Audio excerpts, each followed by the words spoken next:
렌더링을 할 건데, 우리가 지난 시간에 렌더링 한 절반 정도를 했을 겁니다. 자, 나머지 렌더 명령어도 확인해 보도록 하죠. 자, 그 다음 우리가 지난 시간에 렌더 아웃풋까지 했고요. 오늘은 environment예요. environment가 배경이란 뜻이에요. environment는 대기 환경이란 뜻입니다. 대기 환경이란 뜻이고, 이렇게 보시면 일단 첫 번째로 배경이란 뜻이에요. 배경입니다. 배경인데 여기 보시면 이렇게 뭔가가 맵이 들어가 있는 걸 확인할 수 있습니다. 그래서 얘를 눌러보시면 뭐가 들어가 있냐면 이렇게 스카이가 들어있는 걸 확인할 수 있습니다. 다시 말하면 하늘 배경이 들어가 있다는 거죠. environment는 대기 환경 효과로 이렇게 스카이가 들어가 있습니다. 그래서 우리가 렌더링을 하게 되면, 자, 이렇게 볼까요? 자, 이렇게 렌더링을 하게 되면 뭐가 나와요? 이렇게 하늘 그림이 나온다 이거죠. 이해되셨나요? 여러분들도 한번 렌더링을 해보세요. 이 대기 환경 효과가 스카이로 되어 있어서 그렇습니다. 여기에 스카이로 되어 있어서 그래요. 자, 한번 해보시죠. 스카이로 이렇게 들어오면 이제 이렇게 나와요. 얘가 내가 임의적으로 하늘의 위치, 즉 태양의 위치를 지정해 줄 수 있습니다. 가상의 태양의 위치. 우리가 주로 태양의 위치는 누구로 잡아요? 섀도우에서 시간하고 날짜를 이용해서 태양의 위치를 찾잖아요. 근데 그게 아니고 얘를 써버리면 이렇게 태양의 위치를 내가 임의적으로 조절해 줄 수 있습니다. 이런 식으로. 그러면 태양의 위치가 이렇게 바뀌게 돼버려요. 태양의 위치입니다. 현재점을 기준으로 해서 어디서 태양이 올 건지, 태양의 방향, 태양의 높낮이. 만약에 태양이 이렇게 낮아지면 어떻게 될까요? 이거는 밤신이 되겠죠. 이렇게 저녁신이 되겠죠. 낮신이 될 거예요. 그러면 이렇게 위로 올려버리시면 됩니다. 그러면 이렇게 낮신이 되는 거고, 얘를 이렇게 낮추면 저녁신이 되겠죠. 이렇게 저녁신으로 바뀌는 거 보이시죠? 자, 여러분들도 한번 해보시죠. 자, 그 다음에 하늘입니다. 하늘이 스카이 모델이 이렇게 나와요. 호색의 L이라고 되어 있는데 여기 제가 알 수 있는 거는 세 가지입니다. CI 클리어, CI 오버캐스트, PRG 클리어 스카이. 이게 무슨 뜻이냐면 클리어가 맑은 날 하늘이란 뜻이에요. 클리어가 깨끗한이란 뜻이잖아요. 그러니까 비 오고 난 뒤에 구름 한 점 없는 아주 맑은 하늘 있죠. 그걸 클리어 스카이라고 하고요. 그 다음에 비 오기 직전에 우중충한 하늘 있죠. 구름 많이 껴있는 하늘. 그게 오버캐스트입니다. 자, 클리어 하나 렌더링을 해보죠. 자, 클리어 선택하고, 자, 그리고 렌더. 그러면 지금 보시는 게, 네, 맑은 하늘이고, 자, 오버캐스트는 흐린 하늘. 지금, 자, 오버캐스트는 또 이렇게 흐릿하게 나오죠. 이게 오버캐스트. 자, 여러분들도 한번 렌더링을 해보시죠.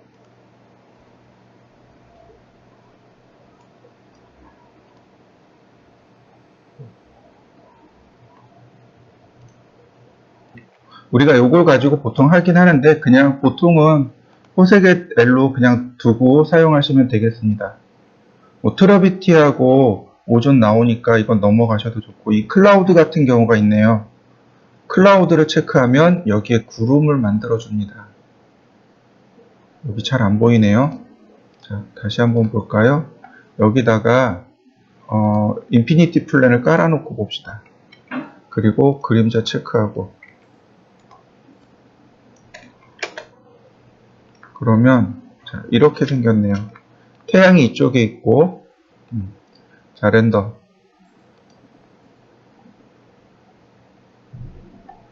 뭐가 이렇게 시간대가 잘 안 맞는 건가요? 너무 밝은 건가요? 자, 다시 한번 맞춰보죠.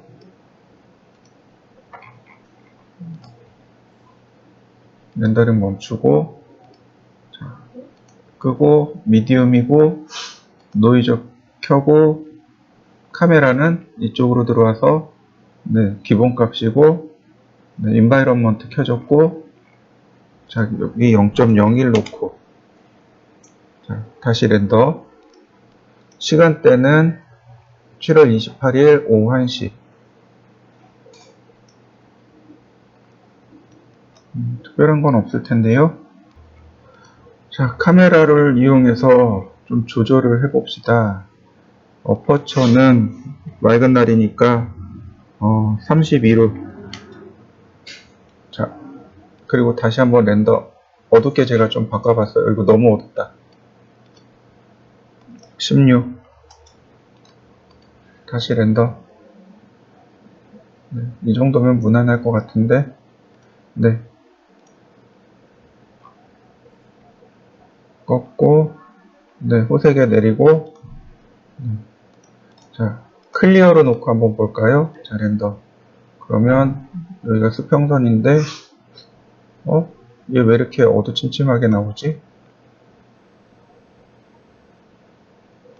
혹시 얘의 영향을 받는 건가?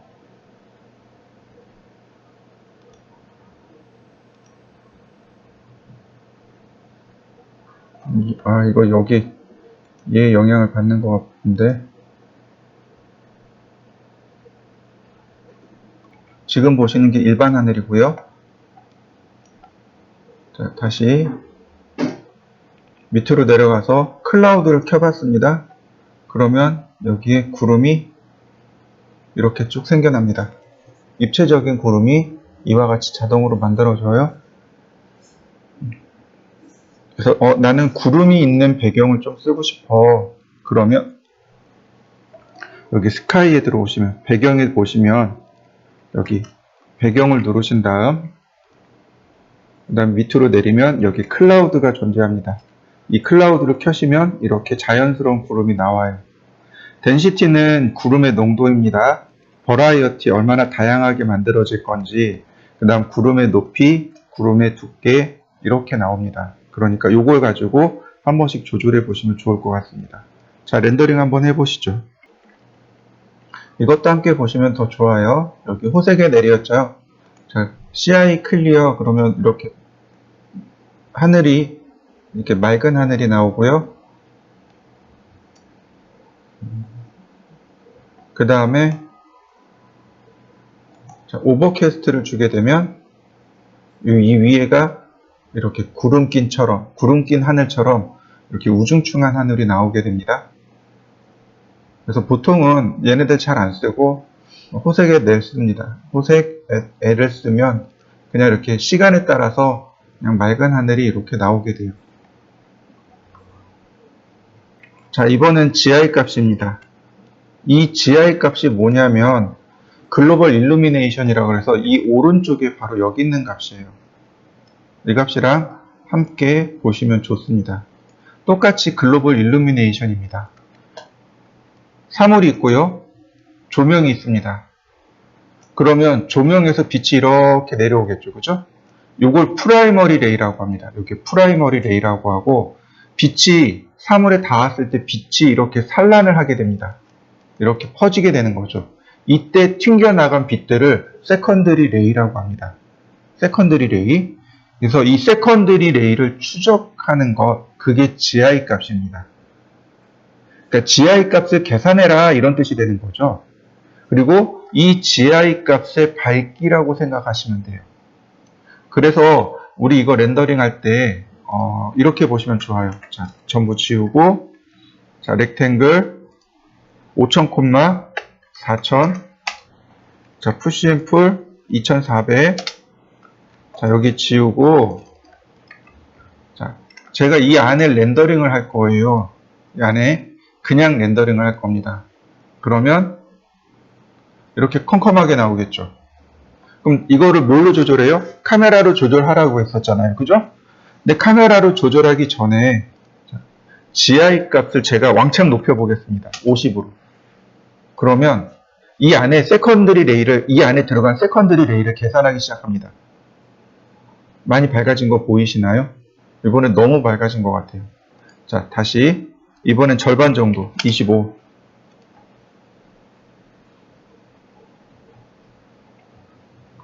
그래도 밝은 듯해요. 그러니까 이 정도가 되면 어느 정도 윤곽이 구별되기 시작하거든요. 자, 다시 절반 정도, 10. 이 안쪽으로 빛이 하나도 없기 때문에 그래요. 이런 식으로 세컨드리 레이가 들어가게 되면 윤곽이 이렇게 싹 구별되기 시작합니다. 밝기도 나오고 윤곽도 나오기 시작해요. 5.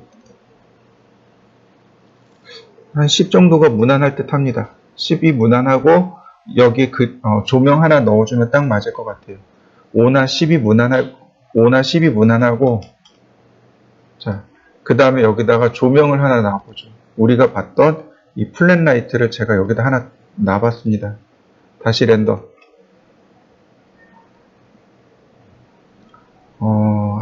밖에서 들어오는 조명이 너무 강한 듯 하네요.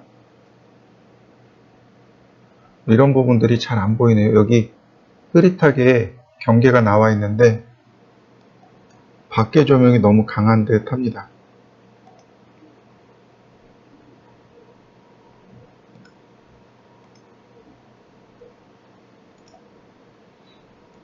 시간을 한번 바꿔볼까요? 깜깜하게.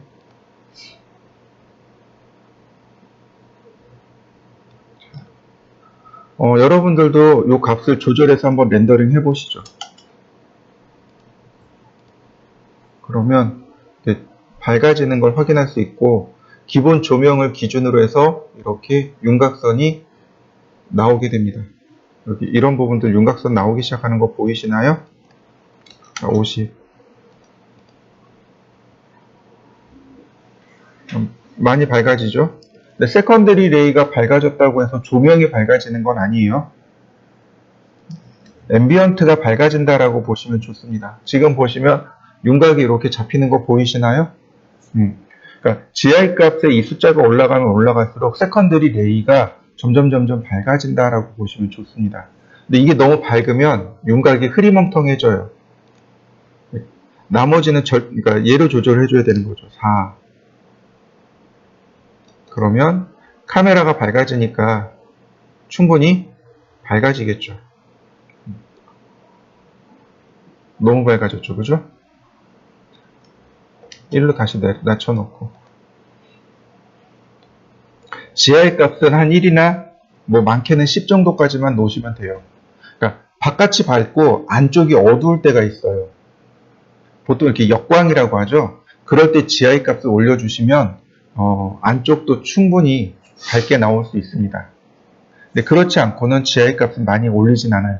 그러니까 GI 값을 체크는 해주시되 값을 많이 올리진 않으면 되겠습니다. 여러분들도 렌더링 한번 해보시죠. 매트리얼 오버리드를 사용하시면 얘는 뭐냐면 모든 재질을 회색으로 보기란 뜻입니다. 예를 들어서 제가 여기다가 자 2400, 1200, 300, 300, 아니 150,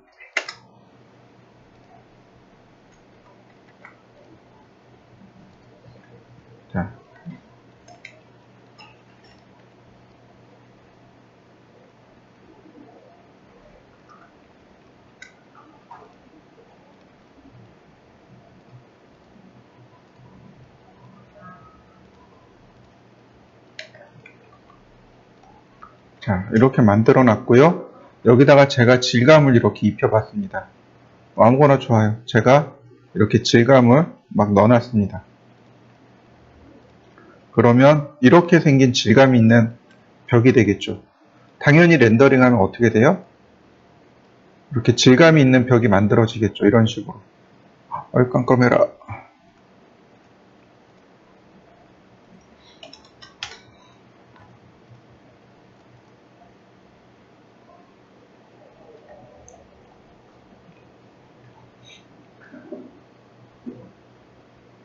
자, 이렇게 질감 있는 벽이 들어가겠죠. 그죠? 근데 매트리얼 오버리드 그러면 여기 내가 지정한 색상 혹은 내가 지정한 재질로 렌더링이 돼버립니다. 이렇게요. 내가 지정한 색상으로 렌더링하기. 모든 객체들이 내가 지정한 색상 하나로 다 렌더링하는 겁니다. 이거는 그냥 재질 없이 상태만 바라볼 때 주로 사용하는 방법입니다. 자, 한번 해보시죠. 자, 노이즈 리밋이라고 나와 있습니다. 여기 노이즈 리밋. 이 값이 우리가 봤던 조명, 그러니까 빛이 어두우면 나오는 노이즈의 크기라고 했습니다. 그 다음 얘는 버켓의 크기라고 했고, 그 다음에 여기 보시면 미니멈 서브 디바이스가 있고 맥시멈 서브 디바이스가 있습니다. 서브 디바이스는 품질이라고 생각하시면 맞아요. 그러니까 최소 품질, 최대 품질 이렇게 보시는 겁니다. 미니멈 서브 디바이스, 최소 품질, 그 다음 맥시멈 디바이스, 최대 품질. 근데 얘가 100이 넘어가요. 100%가 아니고 무슨 뜻이냐면 지금 렌더링하는 렌더링 사이즈 있죠. 렌더링 사이즈의 배수로 내려간다고 보시면 됩니다. 렌더링하는 해상도의 40%, 50% 이런 식으로. 그래서 얘는 최대 1000%까지. 그 다음 미니멈 서브 디바이스는 왜 안 나오냐면 여기 CPU로 나와야 얘가 나오게 됩니다. 그래서 최소 품질 대 최대 품질 이렇게 두 가지로 놓고 렌더링 하시면 돼요. 근데 보통 이 값은 그냥 두셔도 큰 문제 되지는 않을 거고요. 우리가 신경 써야 될 건 뭐냐면 바로 얘입니다. 안티알래싱 필터예요. 이 안티알래싱이라는 게 뭐냐면 여기 보시면 여기 계단처럼 쭉 나오는 거 보이시나요? 바로 요걸 안티알래싱이라고 합니다. 우리 일반적으로 라인을 그리면 직선으로 이렇게 쭉 나오는 게 아니고 이렇게 계단처럼 나와요. 이게 비트맵의 특징입니다. 비트맵이라는 건 모자이크한 것처럼 그림을 표현한 거를 비트맵이라고 해요. 근데 이 비트맵이 요 네모난 사각형, 확대해보면 나오는 요 사각형이 화소, 우리가 알고 있는 그 화소, 픽셀이라고 하는 그 화소입니다. 요 부분에 이렇게 경계가 지나고 점점 사라지죠. 요걸 안티알리아싱이라고 합니다. 안티알리아싱, 알리아싱을 지우는 것. 원래는 얘가 이렇게 계단으로 나와야 돼요. 계단으로 딱 끊어지게. 근데 그걸 부드럽게 처리하는 겁니다. 그래서 이것들 중에 가장 또렷한 거는 여기 캔물럼이라는 거 있습니다. 이 캔물럼을 쓰게 되면 이 안티알리싱이 가장 또렷한 상태로 만들어집니다. 가장 날카로운 안티알리싱을 만들게 돼요. 없는 건 아닌데 가장 안티알리싱이 날카롭게 만들어집니다. 선명하게 만들어진다고 보시면 돼요. 그래서 렌더링 했을 때 그 결과물이 가장 선명한 게 여기 있는 캔물럼입니다. 그래서 이 캔물럼을 놓고 많이 렌더링을 해요. 여러분들도 이렇게 확대를 해놓고 한쪽은 캔물럼, 다른 한쪽은 다른 것들로 이렇게 놓고 한번 렌더링을 해보시면 비교가 가능할 겁니다. 그래서 이 안티알리싱 필터는 캔물럼으로 놓으시면 돼요. 자, 한번 확인해 보시죠. 이렇게 렌더링이 끝났으면 자, 요만큼 선택을 하고 자, 다시 렌더. 그러면 여기 렌더가 달라지는 걸 확인할 수 있습니다. 이 부분하고 자, 옆으로 넘겨서 캔물럼하고 그러면 이렇게 렌더링된 결과물이 달라진 거 보이시나요? 여러분들도 확인해 보세요. 오른쪽은 약간 흐릿하고 왼쪽은 또릿하죠. 이게 캔물럼하고 다른 것들의 차이입니다. 한번 해보시죠. 자, 그 다음에 바로 여기 우리가 이제 신경 써야 될 부분이 여기입니다. 글로벌 일루미네이션. 프라이머리 레이하고 세컨더리 레이. 프라이머리 레이를 계산하는 방식이 크게 세 개입니다. 브라우트 포스, 이리디언스 맵, 라이트 캐시 이렇게 크게 세 가지입니다. 이리디언스 맵은 일단 렌더를 해요. 화면을 장면을 일단 쭉 렌더링을 해요. 그러면 오브젝트도 나오고 거기에 밝기가 들어가겠죠. 밝기를 쭉 계산한 다음에 그리고 나서 거꾸로 광원을 추적합니다. 광원을 추적한 다음에 해당 위치의 조도를 한번 계산해요. 그리고 렌더링을 합니다. 그게 이리디언스 맵이에요. 렌더링 속도는 제일 빨라요. 왜냐하면 한번 전체적으로 렌더링하고 필요한 부분의 광원에, 그러니까 필요한 부분의 조도만 다시 계산하는 겁니다. 그러다 보니까 이리디언스 맵이 속도가 제일 빨라요. 브라우트 포스는 조금 달라요. 뭐부터 계산하냐면 그러니까 광원을 먼저 찾습니다. 그리고 조명을 쭉, 그러니까 프라이머리 레이죠. 광원이 나가는 빛의 입자들을 쭉 계산을 해요. 그래서 브라우트 포스가 꽤나 사실적인 밝기, 조도를 만들어냅니다. 라이트 캐시는 똑같아요. 광원에서부터 나가는 빛의 입자를 계산하는데 브라우트 포스는 조도를 계산한다면 라이트 캐시는 에너지를 계산합니다. 빛의 입자가 쭉 와서 벽에 부딪힐 거 아니에요. 오브젝트에 부딪힐 거 아니에요. 그때 에너지가 얼마나 되느냐를 계산합니다. 사실은 현실 세계는 라이트 캐시가 맞아요. 그런데 이 라이트 캐시가 프라이머리로 올라가게 되면 동글동글한 원들이 생겨나요. 왜냐하면 빛이 부딪혔을 때 이렇게 에너지 파장이 만들어지면서 원이 만들어지거든요. 그래서 보통은 그러니까 프라이머리 레이에 브라우트 포스나 이리디언스 맵을 사용하게 됩니다. 스케치업은 기본으로 브라우트 포스를 사용하지만 우리는 이리디언스 맵을 조금 더 많이 사용합니다. 그 다음 세컨더리 레이, 아까도 설명드렸지만 두 번째 퍼져나가는 것은 보통 이렇게 라이트 캐시를 많이 사용해요. 여기 미니멈 레이스, 맥시멈 레이스 나오죠? 이리디언스 맵에서 역시 품질입니다. 서브 디바이스 품질이고요. 그러니까 최소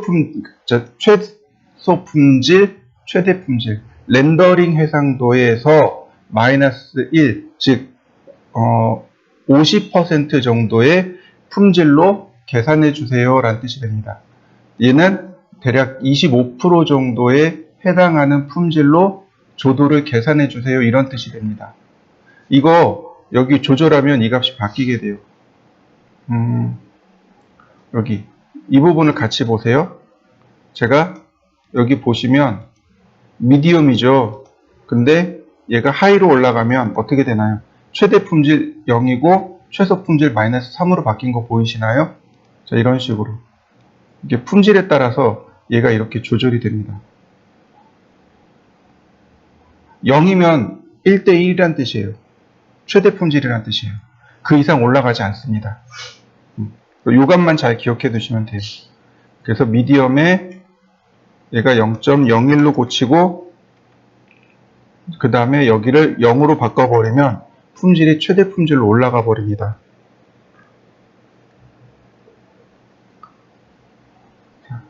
나머지는 특별한 거 없고 라이트 캐시 역시 특별한 건 없고 자,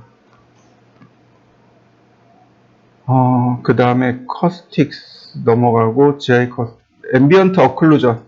앰비언트 어클루전은 제가 전에도 설명드렸지만 음영에 대한 그림자, 음영 그림자라고 제가 설명드렸습니다. 앰비언트는 음영이란 뜻이에요. 그 다음에 어클루전은 폐색이란 뜻입니다. 그러니까 다시 말해서 음영의 그림자를 얼마나 깊게 줄 거냐, 흐리게 줄 거냐 그 얘기입니다. 라디어스는 그림자의 범위를 뜻하고요. 어클루전 어마운트는 그림자의, 그러니까 음영의 진하기를 뜻합니다. 여기는 아마 안 나오겠지만 자, 이렇게 보시면 좋을 것 같습니다. 제가 여기다가 사각형을 하나 그렸고요. 자, 이렇게요. 그러면 이런 부분들이 이제 음영이 생긴단 말이죠. 그리고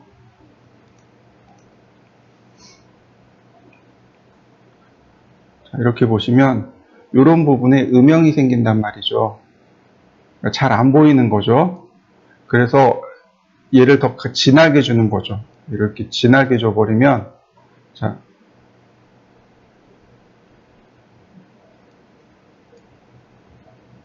여기만 렌더링 할 거예요. 자, 이 부분만 제가 다시 렌더링 할 겁니다. 그러면 음영이 이렇게 여기가 더 진해지는 거죠. 이런 부분들이. 그래서 여기도 지금 음영이 진해진 거 보이시나요? 이 부분. 자, 어떤가요? 여기. 그림자가 여기는 없지만 여기는 조금 더 진해진 거 보이시나요? 자, 이런 부분들, 여기 그림자가 조금 더 진해진 거. 자, 여러분들도 렌더링을 해보세요. 이렇게 그림자가 진해지는 것을 확인할 수 있습니다. 여기 커스틱이라는 효과가 있습니다. 얘를 켜놓고 보시면 이 커스틱에 대한 정도가 이렇게 나오게 됩니다. 요거 기본 값이니까 그냥 이대로 냅두시고요. 이거 그대로 따라 하시면 좋을 것 같습니다. 자, 다 지우고, 이거 다 지우고, 자, 이렇게요. 렉탱글 아주 작게 그립니다. 500, 500. 자, 얘는 이렇게 어두운 색으로, 밝은 색 말고 어두운 색으로, 이렇게 넣어줍니다. 스톤도 좋고, 자, 제가 이렇게 어둡게 넣어주었습니다. 그 다음에 메이크 크루. 자, 여기까지 해보시죠. 여기다 서클을 그릴 건데, 아니, 라인을 이렇게 그려볼까요? 라인을 여기서 100mm, 그 다음에 높이도 Z방향으로 100mm. 이렇게요. 이렇게 니은자 모양으로 그려주세요. 100mm, 100mm. 이렇게 그리시고, 그 다음 서클, 반지름 10mm. 되게 작아요. 반지름 10mm짜리 그리시면 됩니다. 이렇게요. 그 다음 옵셋, 옵셋 3mm. 그 다음 푸시 앤 풀,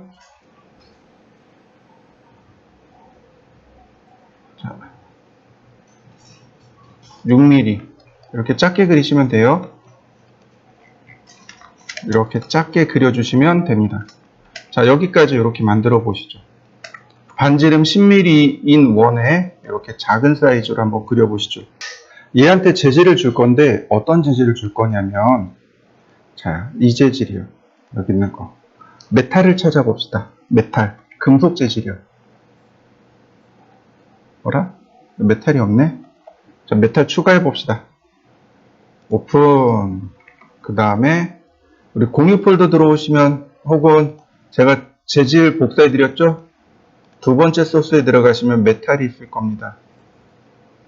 몇 번일까요?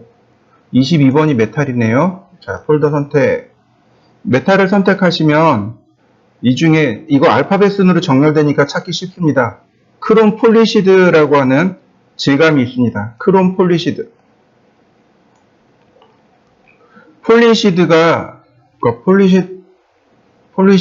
여기 있네요. 이건 쿠퍼고, 크롬 폴리시드. 자, 요 질감입니다. 크롬 폴리시드. 폴리시드가 광택이란 뜻이에요. 폴리시드가 광택이란 뜻입니다.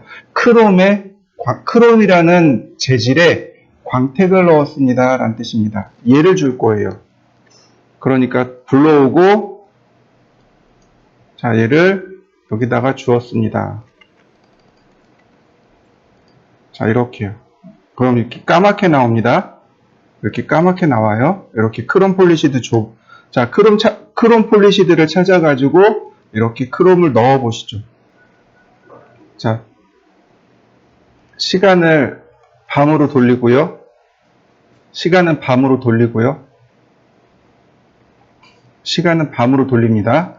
그 다음에 스포트라이트. Shift 키를 누르고 있는 상태에서 여기 꼭지점 클릭, 대상체, 여기 중심점 클릭.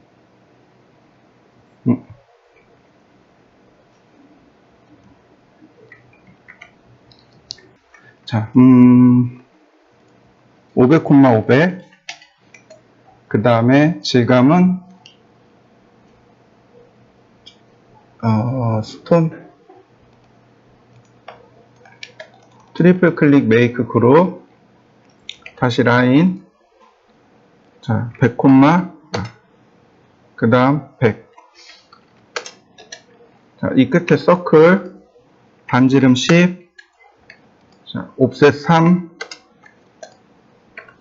푸시 앤 풀, 한 7 정도.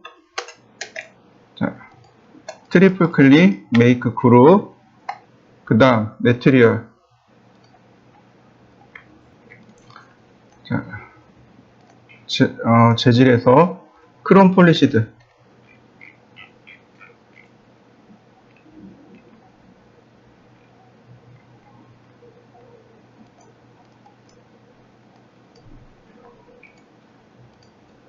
자, 그 다음 스포트라이트. 자, Shift 키를 누른 상태에서 한번 클릭, 그 다음에 첫 번째 클릭, 두 번째 클릭. 그러면 이렇게 들어가고, 그 다음 시간은 새벽으로 바꿔버립니다. 우리한테 필요한 건 요 각도예요. 요 각도입니다. 자, 여기까지 만들어 보시죠. 여기 요 테두리를 보면 이렇게 쭉 이렇게 빛의 무리가 만들어진 거 보이시나요? 빛 무리라고 하죠. 여기도 마찬가지로 빛이 이렇게 모인 거 보이시나요? 요걸 커스틱 효과라고 합니다. 우리 거울을 이렇게 그림자 쪽으로 이렇게 반사시켜서 그림자 쪽에 이렇게 빛 반사 다 한 번씩 해보셨을 거예요. 그게 바로 커스틱 효과입니다. 이 커스틱 효과를 보시면 여기 멀티플러라는 값이 나옵니다. 제가 이걸 5로 줬는데 1로 놔보고 렌더링을 해보죠. 그러면 커스틱 효과가 안 일어나요. 약해요. 지금 여기 커스틱이 여기 살짝 일어난 거 보이시나요? 이게 커스틱이 아주 약하게 일어납니다. 그래서 이 값을 더 크게 주시면 커스틱 효과가 더 크게 일어납니다. 그러니까 조금 더 빛을 많이 반사하기 때문에 이렇게요. 빛을 많이 반사하기 때문에 커스틱 효과가 훨씬 더 잘 나오게 됩니다. 근데 어느 때 주로 쓰냐면 물 있죠. 물. 수영장 같은 데 보면 그 수영장 지붕에 보면 물이 일렁일렁 거리잖아요. 그게 물이 빛을 반사해서 벽이나 이런 데 일렁일렁 거리는 거죠. 그게 바로 커스틱 효과입니다. 이렇게 빛을 반사하는 효과. 빛을 반사하는 효과. 이걸 커스틱이라고 합니다. 자, 한번 해보시죠. 이렇게 렌더링 해보시면 돼요. 우리가 알고 있어야 될 것 중에 하나. 그게 뭐냐면 여기 볼륨매틱 인바이런먼트라고 하는 값입니다. 볼륨매틱 인바이런먼트에서 에리얼 퍼스펙티브라고 합니다. 아리얼 퍼스펙티브 또는 에리얼 퍼스펙티브 이렇게 이야기해요. 이거 뭐냐면 원근감에 따른 안개 효과를 에리얼 퍼스펙티브라고 합니다. 여러분들 그 고속도로 같은 데 올라가면 그 멀리 산이 보이잖아요. 그죠? 근데 가까운 데 산은 진하고 그 다음 채색이 뚜렷하고 커 보이는데 멀리 있는 산은 흐릿하고 그 다음에 하얀색으로 보입니다. 그게 뭐냐면 그 중간에 우리 눈이 그걸 다 감당을 못해서 중간에 안개가 낀 것처럼 이렇게 보여줘요. 그걸 에리얼 퍼스펙티브라고 하는데 여기 비저블리티 레인지라고 하는 값 있죠. 이게 가시거리입니다. 단위는 미터예요. 6000m 그러니까 6km라는 뜻입니다. 제가 이거를 50m로 바꾸겠습니다. 그 다음 atmospheric height 안개의 높이입니다. 그냥 이거 냅두고 다시 렌더 그러면 이렇게 안개 낀 듯한 효과가 만들어집니다. 이게 에리얼 퍼스펙티브라고 합니다. 지금 보시면 이렇게 안개가 낀 느낌 드는 거 맞죠? 자, 여러분들도 한번 해보시죠. 이걸 조금만 응용해 볼까요? 지금 이 값이 atmospheric height라고 하는 값 있죠. 이 atmospheric height 값을 제가 1m로 놨습니다. 1m로요. 그러면 렌더링 하게 되면 이렇게 바닥에만 이렇게 1m 바닥에만 안개가 이렇게 들어가게 됩니다. 이런 안개가 있을까요? 물안개가 이렇게 올라오죠. 그죠? 일교차가 크면 아지랑이가 이렇게 싹 올라오잖아요. 그럴 때 이렇게 바닥에서 높이를 지정하고 안개가 이렇게 올라오는 경우들이 존재합니다. 그럴 때 atmospheric height를 낮춰주시면 이렇게 물안개 같이 이렇게 안개가 들어가게 됩니다.